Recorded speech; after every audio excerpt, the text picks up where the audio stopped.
Nananatili raw maayos ang ugnayan ni Pangulong Bongbong Marcos at Vice President Sara Duterte ayon mismo sa bise.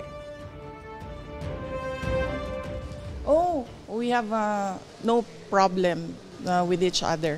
President Bongbong Marcos and I are doing good.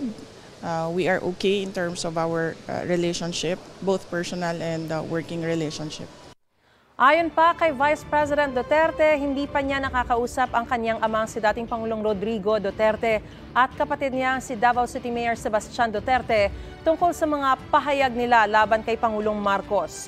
Wala namang komento ang bise ng tanungin tungkol sa ugnayan nila ni First Lady Liza Araneta Marcos. Nasa Malaysia ang bise para sa kanyang tungkulin bilang presidente ng Southeast Asian Ministers of Education Organization. Makakapulong niya ang Malaysian Education Minister.